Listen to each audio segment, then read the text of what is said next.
So this is a cautionary tale of like your confidence level and your bias toward your own ideas and how it could possibly take you down a line where you waste a lot of time and money. We're here to share the fuck ups. Yeah. So in this case, I had planned, or I should say, we planned on creating this canned water for nothing more than we're going to all these athletic events and people just want water. It wasn't like necessarily to get this like full on retail and compete with liquid death, but it was like, how do we at least start with a water that can be consistent across? As like a compliment to the beer? Yeah, as a compliment to the beer, people generally ask us for water. We make water for High Rocks, which is a huge fitness race. This year, we're going to make 350,000 waters for High Rocks. So it's like we have the ability, because we have our own production, to do these kind of cool things and come up with experiments. But it starts with design, look and feel, branding, and Go is very intentional about it. So you don't want just a can that was like, here's water. To have water, it should complement the brand. It should complement the brand. Yeah. Be unique. If it does get on a shelf, you want to think about how that stands out and brand positioning. So anyway, we go to our agency that helped us create concepts for Go, and we said, okay, we're thinking about this water. Really want your perspective on it. So they end up creating 3 designs for us, 3 or 4. And we're contemplating, we're looking at it and back and forth, and we're sitting with them. And finally, we land on this one. And it's a can, and there's an eye on it. Like an eye. Like an eye. It's called IYNYN, like if you know, you know. That's right. IYK. All right. IYK. It's hard to do this on the fly. Yeah. IYK. So the can was labeled that. It has this eye on it. The Illuminati eye? Yeah. It's like an eyeball that's in like Egyptian iconography and stuff like that too. Okay, so it has this Illuminati eye on the can. Okay. And then it's, if you know, you know. Yep. And we're like, this is awesome. Like, this is going to fly off the shelf. This is so different. The goal is when you're in retail, you got to catch the eye of someone and it has to be different. So we were like, very, very confident. I even sent it to other partners of ours and they're like, definitely the eye. So something in the back of my head was like, we should test this further. And we had this event coming up. It's a local turkey trot event. And there we donate the water, which is one of the places we would put this can in the future. So I was like, okay, why don't we take 3 designs and we lay them out at the event in a way where they can choose whichever one they want. So in order to do that, we didn't want to have like proximity bias. Sure, right, yep. We had to think through all that stuff because it's a 20-foot table and you have water right there. Someone's going to grab it. They're not even know there's other water. So we were very intentional. We had like 5 tables and we had the water stacked and we had a bunch of signs to say, this is all water. Choose which one you like based on the look. It's all the same product. Yep. So as the race ended, I stood back and I observed people and there was a ton of commotion around like, what's going on here? Because it's very abnormal to like finish a race and all of a sudden you have this selection of canned water. Canned water is abnormal as it is. And then you see this wide selection. So everyone was like, what am I drinking? What am I looking at?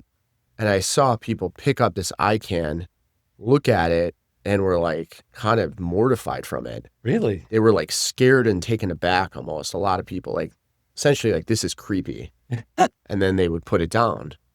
If you know, you know. They didn't know, so they would have. Yeah, I think the Illuminati eye like creep people out, right? And abbreviation, and like you can't. Sometimes you try to be smart, and like you're like, oh, this is so clever. Yeah.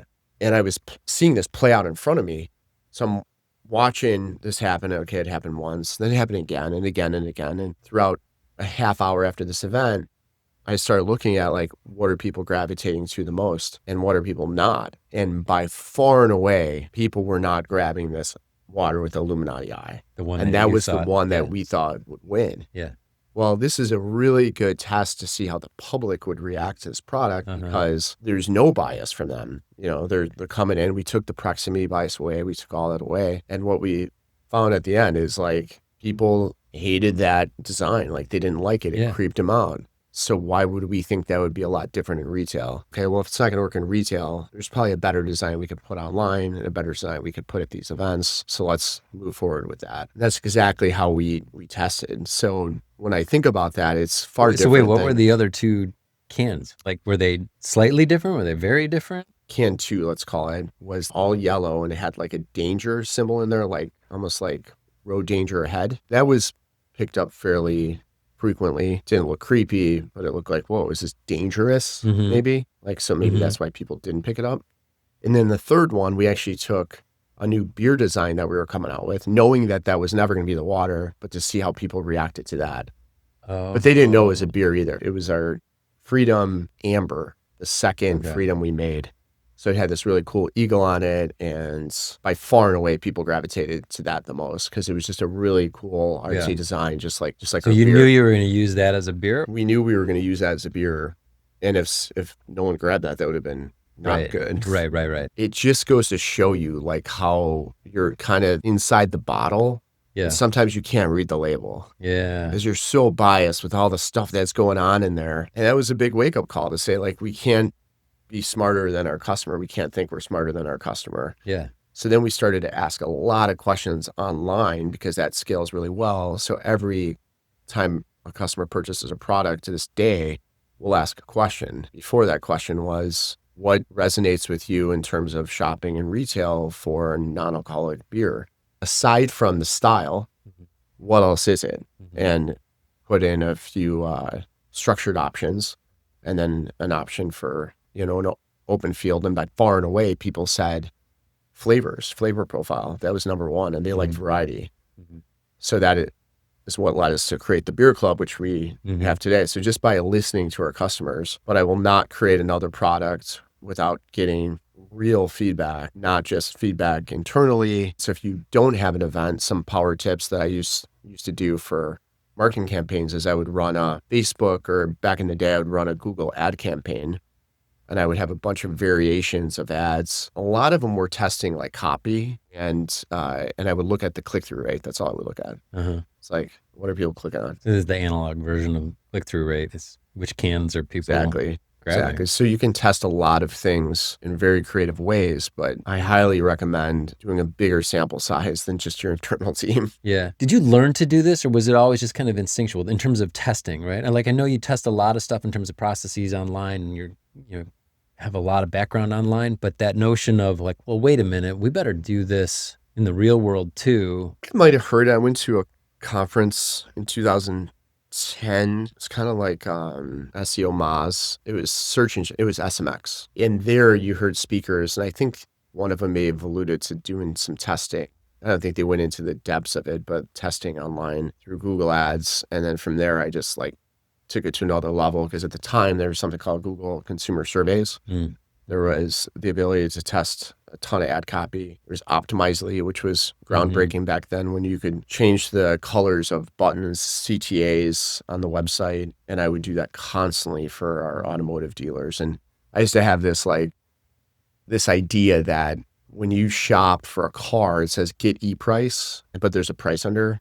Like, why? That is the e-price. Like, it just never made sense to me. Like, why would you do that? Because the price is there. Like, why are you going to click to get the price? There's no reason to. Right. So then I was like, well, let me test that with get better than e-price. So I created that as a button, and I rolled that out to a subset of dealers at scale. And I was wrong. Like, get e-price beat get better than e-price, which is kind of mind blowing to me. Yeah. But it's just like, again, that internal bias. Then I would do colors. I would do all kinds of variations. So what I did in automotive was really fun. I read a book, and Daniel Kahneman was referenced in there about a concept called loss aversion. Loss aversion is the pain of losing something is 2x greater than the pain of gaining. Right. You see this with gambling. So if you go and lose $100 at a casino, in order to feel good, you're going to have to win 200. Right. When I thought about how that applied to advertising, I started to create ad copy about losing this opportunity, creating this FOMO effect. So that was my theory, but then I wanted to test it.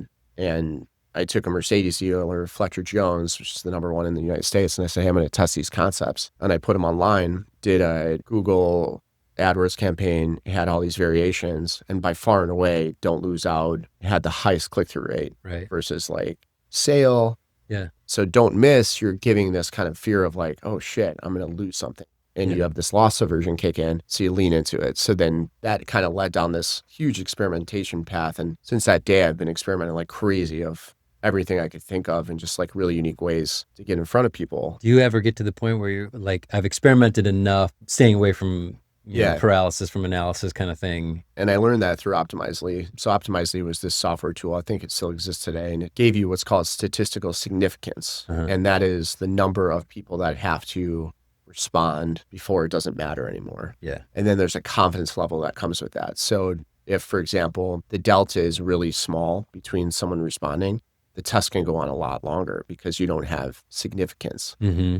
And if you end it, then the confidence level is really low. Meaning, like, if I do an A/B test with 2 cans and 150 people like can A and 140 people like can B, that just means I might need to make my sample size bigger. Right. If 50 people like can B and 150 people like can A, then the test can pretty much end at that point. Sure. Right. After it gets to, I think the number is like 319 or 320. It's in the 300s for most tests. If you're testing 2 things, if you're testing multiple things, it can be more. Mm-hmm.